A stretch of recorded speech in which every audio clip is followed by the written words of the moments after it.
Well, I guess this week on the Aotearoa Rugby Pod, you know pretty well. He's been in the New Zealand rugby system for some time. You've heard his story about coming from Germany through Nelson College, through the Crusaders, up to the Blues, and now he's probably in the form of his life. He's playing exceptional footy for the Blues. We'd love to welcome to the show Anton Segner. Thanks for coming on, mate. Yeah, thanks for having me. I was going through all of the stories on you, and there's a lot of Germany stuff. And you're obviously German and very proud of it, which is awesome. But what we thought we might focus on a little bit more is, I suppose, your approach to rugby. Because what we've seen in the last little while from you has been really impressive. 2026 has been, to some degree, a breakout year for you.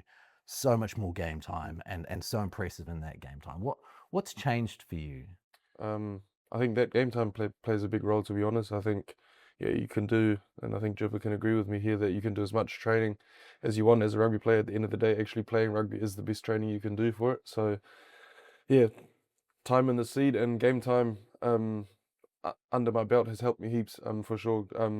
Growing into my body and getting used to playing with my current body as well. I feel really comfortable, and yeah, just making those connections with the boys on the field too makes a huge difference too. Learning how everyone plays, and yeah, that sort of helps with your running lines a little bit, and just getting used to being on the field with the boys. And yeah, at the end of the day, I'm just enjoying myself, and that's why I play the game. So yeah, I think that's the main reason as to why it's going good for me at the moment. With the extra minutes, do you feel like as you get more experience, the game almost slows down, decision making becomes a bit easier? Have you felt that this season? Yeah, for sure. I didn't feel it at the start of the season, just because I was so, yeah, as you say, when the game time isn't quite there, you're so almost tunnel vision in terms of your job. But then as you get more game time, I think your perspective sort of widens, and things slow down a bit, which makes the decision making easier. Although technically you don't have more time, it feels like you've got more time because you've seen the pictures before, and you see pictures early as well. So whether it's at the breakdown and you watch how someone lands in a specific way, then okay, so he's going to land there, so I need to be there if I want to have a crack at the ball. Or yeah, I think it's just patterns of play that repeatedly play in your head, and then your brain studies it and takes it downloads it, and then you can use it to your advantage, I think. So it's clarity that you just feel in each moment. Yeah, for sure. Clarity and a certain sense of calmness too, because you know that you've been in that situation before, and you've seen all these little pictures before, these little cues. And I think a lot of it, to be honest, happens in the subconscious. I think your brain picks up certain images and certain pictures subconsciously. So then when you see it over and over, you know what to do. Especially ball carrying, like you lead in terms of the loosies in New Zealand in particular, in terms of the dominance of your carry. Have you felt, it just looks like you've had a bit of a conviction, like, oh, it's on for me to have a crack here. And you've actually gone over the top of players, and then obviously have the finesse skills still as well? I think for me, that's a big confidence thing. I've put on a couple of kilos since last year, so that definitely helped me in terms of my dominance, not just when carrying, but in contact in general. But it's also been a huge work on for me over the last few years, and it's not something that has just magically appeared this year. Yeah, I've worked on it with a few other boys as well, with Sam Derry and a few other boys, just making sure that we get over the gain line, whether it's with footwork or again seeing pictures, and taking the space at the end of the day. And then the finesse skills is, again, I think you read defenders' body shapes and you see what they're doing, and then you make a decision based off that. So yeah, I think again it's just comfortable being out there and backing yourself. You've put on kilos, but you look physically bigger. I think the time off after last year helped a lot during that. I remember coming back from Germany because I had a big 7-week break between NPC and the start of Super Rugby preseason. The time off in Germany really helped me because it wasn't so much the gym work that I was doing over there, but I think just giving my body enough time to fully reset and get back to 100% was huge for me. And a huge learning that I took out of that is that how important recovery really is, both physically and mentally, because when I came back into the Super Rugby environment, I didn't just feel physically refreshed, I felt mentally refreshed as well, and looking forward to playing rugby again and playing rugby with the boys. So that was big for me. But then I also think some of it plays into just naturally the age that I'm at now. I think I'm 24 now, so I think as that sort of time you make one last big push and your body fills out naturally a bit more, and I've definitely felt that over the last year or so. One of your biggest strengths is your fitness, but doesn't seem to have dipped. Have you just gradually increased the weight with the running load? Yeah, it goes back to your point, Ross, around game time. The more you play at a certain body weight or a certain shape or whatever it is, the more your body gets used to it, and then you know how to use that weight too. So yeah, now it's with the big minutes and stuff, it's about making sure that that weight stays on, because yeah, I'm sort of reaping the rewards around being a bit heavier. And yeah, my focus now is making sure that I keep the weight on so that it doesn't go with all the minutes and all the exercise. Do you physically feel that in the contact? Like when you hit now, does it feel different because of that size? 100%. And the big one is the initial impact you get.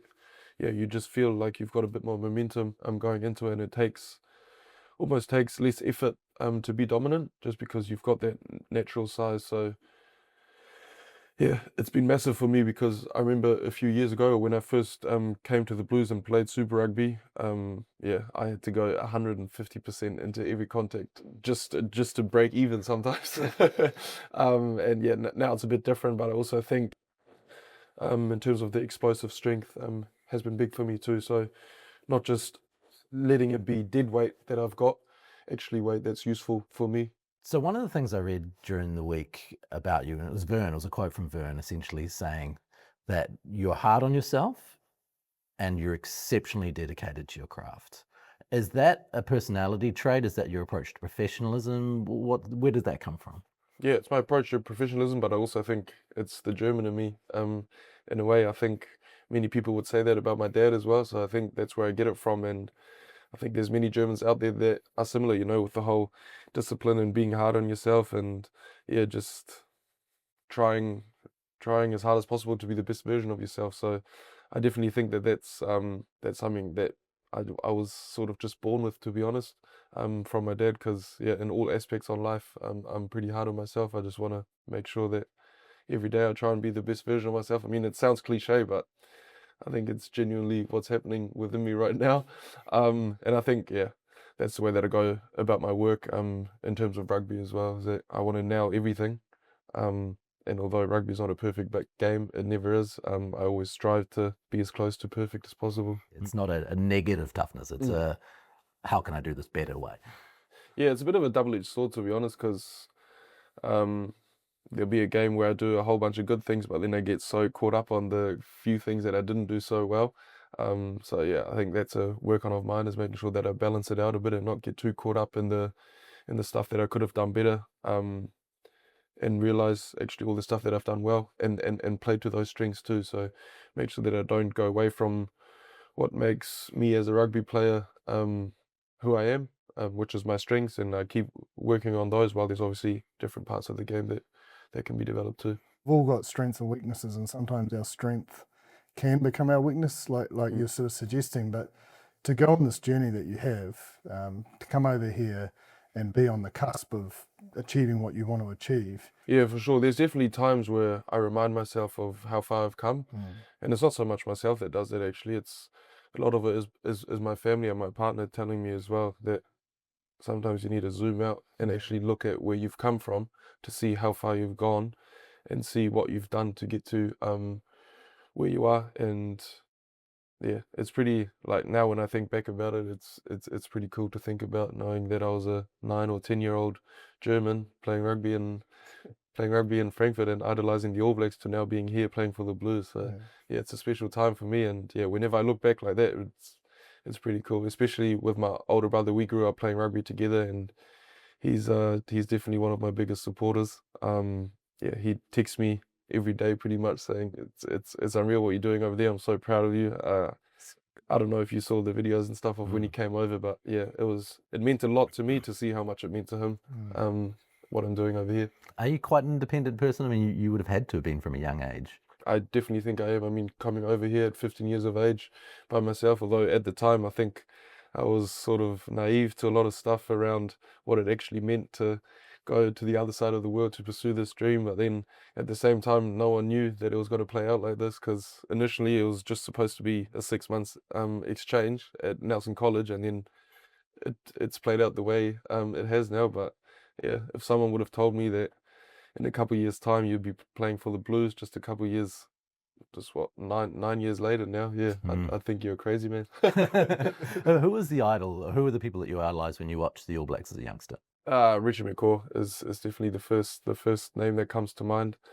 And then a few others. Kieran Reid after him, and Aotearoa is still someone that I'm hugely impressed by the way he carries himself and the way he plays the game. Is pretty impressive. If you look at Rico and I suppose Kieran and Artie, there must be something that all three of them show you or want you to be similar to. Their self-confidence in terms of knowing what they're capable of and playing to those capabilities and having full belief in that. Like Richie McCaw, I think he always knew what he was capable of, and I think the consistency is a big one as well. I mean, you see so many players play well for X amount of time, and then they have downfalls, which everyone has, I guess. But the more that you're able to minimize those sort of down periods, the better. And yeah, from memory, I think Richie McCaw, Kieran Reid, Aotearoa, they didn't really have many of those, so that's pretty impressive. Yeah.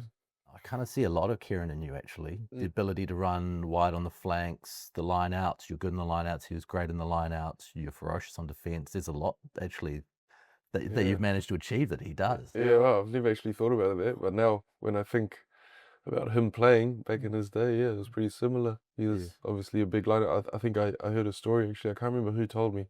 Might have been Greg Feet, because he was in the Crusaders or in the All Blacks at the same time that he was there, and out of nowhere he was actually made the line-out caller at number 8, and again he just embraced that challenge and made it his and excelled at that too, I think. I suppose the one thing I think this season is you've sort of probably been consistently an opportunity at 7. Yeah, it was interesting. I wear the number 7 on my back, but my role, apart from what side of the scrum I'm on, doesn't really change, because I'm still in the line-out and I still do everything that traditionally a 6 would do, I guess. But yeah, there's aspects of all three or both of those positions that I like. I definitely enjoy 7 because you're a bit quicker to the first breakdown and you can have a look at that a bit more, and obviously the defensive aspect that you get at it, you're involved around the collision more, which I enjoy.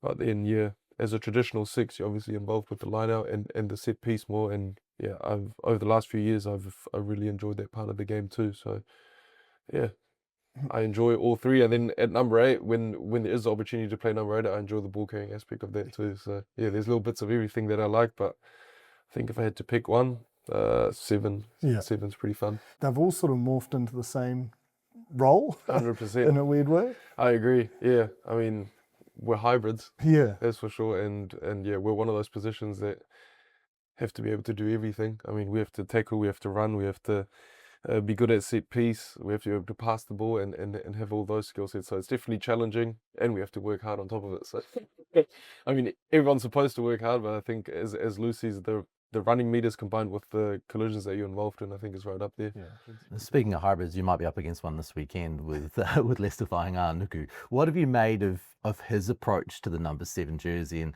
how it may be a little bit different from the traditional approach? It's funny because he was my first ever mate when I first came to New Zealand. I went to Nelson College with him, and he was my first 15 captain my first year here.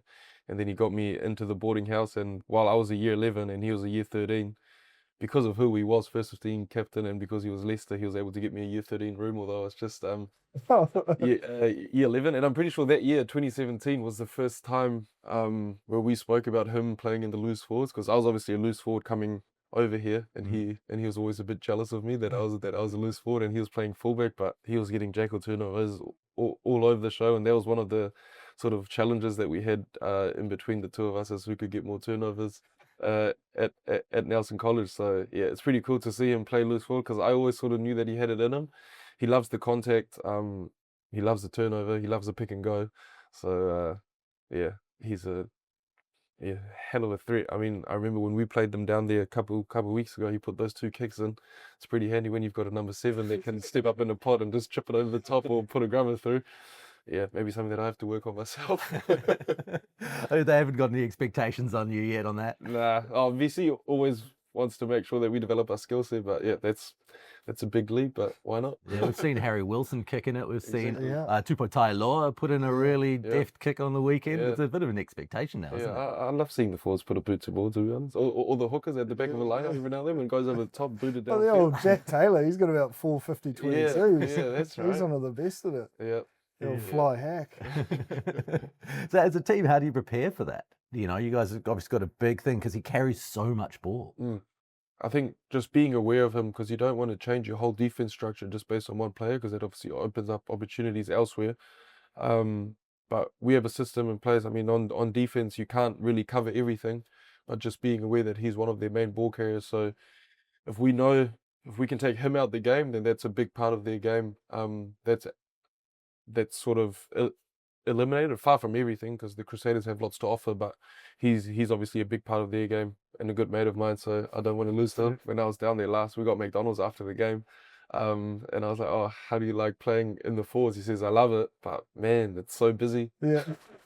Because after our game, I think he got put in the backs because one of the loosies came on, and that means he made the shift to 13, and he said that that's actually where he had a bit of a moment to breathe. And because as loose forwards, you're always doing something, and you can see him on the field now. He's got padding all over him. He sort of looks like an NFL player, headgear on now too. So I think he's doing everything he can. Even the old line-out strips. Yeah, the line-out strips. The old option. In his first ever game, I gave him a bit of smack about it because they came off 3 minutes into the game. So yeah, but I think they stay on for the rest of the game now. Do you know what the Z means? That's for his son Zaya. Well, I haven't actually spoken to him, but that's what I assume it's for.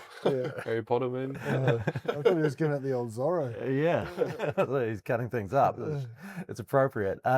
Captaincy. You had the chance to captain the Blues. Yeah.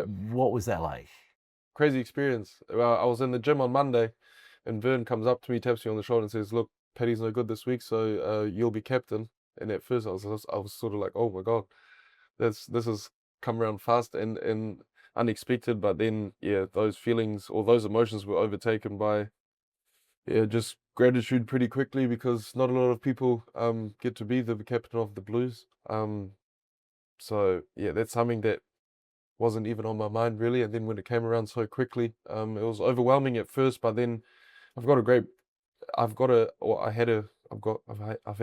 great group of leaders around me at the Blues. Sam Derry, Finlay Chrissy, and obviously Paddy, although he wasn't playing, he helped me out heaps. I've got people like Offa, so there's heaps of leaders in the group which helped take some of the load off my shoulders.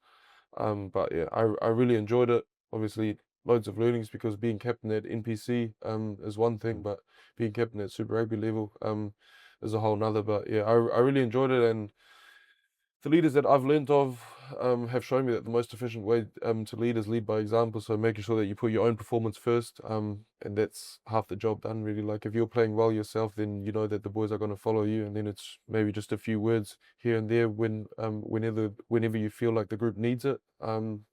How did the experience of the Auckland season last year, all those lessons would have helped? Helped me hugely, and I've actually had a few good catch-ups with Paddy about it, because although it is a different level, there's a lot of learnings that we can take from the Auckland NPC season into any other campaign that we're a part of, because I mean, it's cliche for a reason that you learn from the lows, and there was definitely a low was the Auckland season. It was quite disappointing, but yes, sitting down with a few of the people from Auckland Rugby after the season, we look back, and the amount of learnings that we took out of that season was massive. For me, on a personal note, being a leader, it taught me that I have to trust and sort of lean on the leaders around me a lot more. I tried to take everything on my shoulders and run with it and fix it all myself. But in the Auckland team as well, I had guys like Angus Tarvell, Josh Berry, Josh Fusitua that I could have leaned on. But I sort of tried to take it all on myself and fix it all myself, and that obviously isn't the way to go about it. But definitely better for it. And like I say, it was very stressful times, but then at the end of the season, when you get a time to sort of sit back and reflect on it, that's when you take all those learnings in. So what does it look like practically through the week then? You find out on a Monday you're going to be captain. What does that change from Monday through Friday? Early on in the week, I try to not let it play on my mind too much, because early on I like to make sure that I've got all of my things in place in order to nail the game. So yeah, Monday, Tuesday was all about myself, making sure that I know what my role is, what I want out of the game for myself, and then later on during the week you sort of get a feel of where the group is at. You want to feel for that the whole way throughout, but at the start you obviously need to put yourself first and make sure that you nail yourself, because as I say, when you play well yourself, that's half the job done. But then yeah, it's just about getting a feel for the group and connecting with the leaders around you as well, and making sure that they're all over their stuff, talking to Derry about the lineouts and Stevie around how he wants to play the game and what he feels like the boys need more of, or yeah, sort of the focus areas that we need to focus on. And then yeah, come game day, just make sure that we're in the right mindset, because by then all the clarity and stuff is done, and then it's just about getting into the right frame of mind in order to play the game. And yeah, we always knew that it was going to be war against the Chiefs, especially down there. And yeah, I thought we started off well. Had a big defensive set after straight after halftime too, and then yeah, a couple moments didn't go away and everything went the Chiefs' way. So finals footy is a different beast. So yeah, we need to make sure that we're on top of it. They're about round 6 or 7. You guys you couldn't break you down defensively. The only thing I can look at is like there's just been a lot of change in the squad each week in terms of that cohesion defense. Just use the Hurricanes on the weekend. You know, they made a lot of changes and the attack's fine, but defensively, when people are coming and going so much, it's such a thing about knowing your man inside and out. And because of that, do you feel that's played a part? The system hasn't changed at all, but 100%, and goes back to the start of our chat around game time and getting used to the players around you. And when they're constantly chopping and changing, yeah, it does sort of change the dynamic of the team, especially on defense a bit, because once you play with someone for 3 or 4 weeks, there's some unspoken cues that you can just read in terms of what they're going to do. But then obviously when someone new slots in here or there, you have to communicate everything. And that's doable, but it obviously takes more effort. So yeah, for us, it means accepting that this is the player that I'm playing with, or that's the player that I'm playing with, and connecting with them from Monday to Friday, and making sure that come game day we know exactly what we want to do. And yeah, defense, a lot of it comes down to communication, and the first thing that goes when you're tired is probably the communication. So you need to work hard to make sure that stays up, and that's how you keep the connected line. Make sure that you stay connected for the full 80 minutes, and therefore there shouldn't be any gaps in your defense line if you are connected. The other thing is that Dalton hasn't played for 4 or 5 weeks, and he makes 1 million tackles a game. Yeah, for sure. And massive from him as well is around the first breakdown offset piece. I mean, on attack, every team tries to make the first breakdown a quick one, and on defense, you try and do the opposite. And yeah, whether it's his tackling or his post tackle work at the breakdown, he's able to slow that first phase down for us. Gives our line time to set, and puts some heat on for the next few phases. So yeah, he's massive for us.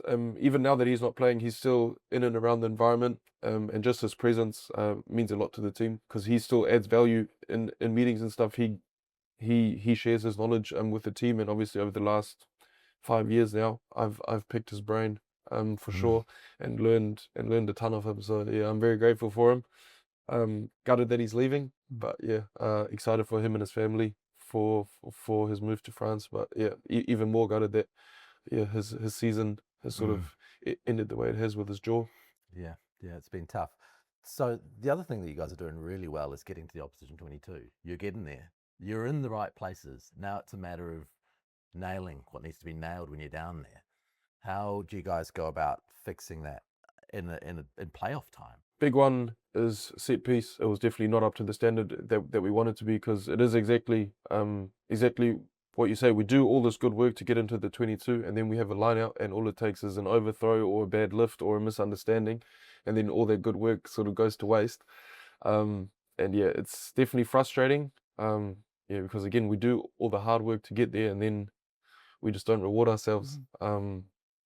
So yeah, I think the fixes are simple ones, but at the same time, they're going to make big shifts for us, knowing that we're all over our line out. I haven't actually had a close look at the game myself, but I definitely know that the set piece whether it's scrum or line out and on both sides of the ball, it's definitely a big work on for us heading into next week, especially because that's an area that the Crusaders pride themselves on. They love a scrum, they love a line out, so yeah, we need to sharpen up around there. If you look at, I suppose, the attack in the 22, it has built quite nicely in terms of everyone knows that you've got the directory, but there seems to be a little bit more freedom in there for you guys. And I suppose the reason why I bring that up is because attack is just about making the defence hesitate, and having those different threats. Do you feel going into the finals time is probably a crucial key? 100%, and I did think that was one of the good things, the positives that we can take out of yesterday, as I saw, is our variation on attack. We obviously have our DNA style, which is roll the sleeves up and go straight through them. But then, I think Stevie made some good decisions sometimes to see when the space is on. And I mean, we've got the athletes in the back that all they need is a one-on-one and a broken tackle, and then they're in. So, us just backing ourselves that when those pictures present themselves, that we execute them and back ourselves and back our individuals to beat players one-on-one. And then if we get an overlap, even more so. So, I think the variation in terms of our attack is huge for us because, as you say, Jipper, it's about making the defense hesitate because there's multiple threats going on. Whereas if you're only ever doing one thing, then the defense knows that that's all they have to defend. So it's definitely a game that we've been wanting to develop, and I think we're moving in the right direction in terms of attack variation for us. Yeah. How does moving to this new stadium in Christchurch change what you do? Because that old stadium could be cold, the wind would come through. It was a hell of a place to watch. 4:30 kickoff too. Yeah, exactly. Yeah, good. Yeah. Sauna. How does that affect what you do this time in the way that you prepare for the Crusaders? At this time of the year. To be honest, it's a big positive for us because, as I said, variation in our attack has been a big focus point of ours, and with the conditions being perfect under the roof, it sort of plays into our hands. And then also having that arena feel to it as well obviously makes it a bit more intense. And I remember I've played 2 games down there now, one super round, and then when we played the Crusaders down there, and I think the ball in play was through the roof. So mentally you have to prepare to go to a pretty dark place. The lungs will be burning. But I think for the viewers especially, I think it's pretty cool. Not just for the viewers in the stadium because of the atmosphere that the whole roof creates and everything, but I think no matter where you're watching it, whether it's on TV, there's a lot of ball and play time, means there's a lot of rugby being played. So I think, for the viewers, it's very attractive. And for us as players, it's hard, but also exciting. What about outside of rugby? What are you into? Food. I'm a big foodie. Oh, yeah? I love eating. In Auckland, I mean, I like to think that I've been able to eat a lot around the world, and I think the Auckland food scene is right up there too. Yeah. And obviously connecting with my family whenever I can. That's usually in the mornings or at night, whether it's just on text or FaceTime. Yeah, it's pretty important to keep in touch with them for me. Favourite spots? Yeah, there's a few. We love Bossi, which is an Italian place in town. We like Joe Steakhouse. I love a good steak. It's probably my favourite food. What else? I love sushi. We've been going to the sushi train heaps actually. When my brother was over from Germany, he couldn't believe the prices of the sushi here because in Germany you pay an arm and a leg for it. There's no fish there. Whereas over here you go to the local St. Pierre's and you can get some salmon for $6 or something. So yeah, we went to the sushi train and the plates started piling up. It adds up, eh? Exactly. Yeah, it does. But it's well worth it for sure. All right. And what about at home? Are you cooking as well? Oh, I can't say that I'm the one that cooks. All right. You like to eat other people's Husband food. does. Yeah, exactly. Hunter cooks a good steak too, so yeah, it works well. Good red meat diet. Yeah. What about other sports? Because obviously there's a Football World Cup coming up. Do you watch much football? Do you keep in touch with the Bundesliga and that stuff? I'm a lifetime member of Eintracht Frankfurt, which is the local football club. They play for the Bundesliga, or play in the Bundesliga, sorry, but the games are always on in the middle of the night, so usually I just watch the highlights and wake up either happy or grumpy when I see the score. But yeah, hugely excited for the Football World Cup. Yeah, talking to my brother, apparently Germany itself, like the people, they don't really back the team because there's been a bit of, I don't know, negative talk within the group or around the group. But yeah, I look forward to seeing France go. They've got a pretty stacked team. Spain and Portugal, I think those are the 3 favourites. Yeah, but I think us, Germany, as underdogs, you might be able to slip in. You didn't get out of pool play the last couple, but it looks, I don't know football, but Ecuador, Ivory Coast and Curacao, looks like it might be a chance for you guys to get out of pool play and You'd hope make so, a yeah. run. Yeah. Although I think for the Kiwis as well, I mean, you guys have Egypt, Iran, and Belgium. Yeah. Yeah, that's doable, I think. And now the most famous footballer. on the Now planet. the most famous football player to ever live. That is so crazy, dude. Like, do you know who the dude is? That Nah, I've asked so many football people, like, who is this guy that created this hype? Yeah. Unbelievable. Oh, mate, 1 million followers. I Tim wonder how Payne. he deals with it. Yeah. I think he's Does he into it. enjoy it? Yeah, fair enough. good on him. I'd say there'd be a few endorsement deals coming, so Yeah, the back 100%. pocket will be Yeah, happy. you'd be silly not to. I'm not gonna lie, I did wonder whether he could help out Aotearoa Rugby Pod. You know, we Get would him on, take 1 yeah. million listeners Imagine that. overnight. Yeah, crazy story. Yeah. Oh man, what social media can do. Totally. Yeah, if you want more deep analysis on Aotearoa Rugby Pod, you know, come for the football podcast. We'll break it down for you. Thank you very much for joining us, mate. Really appreciate A it. great time. Thank you guys.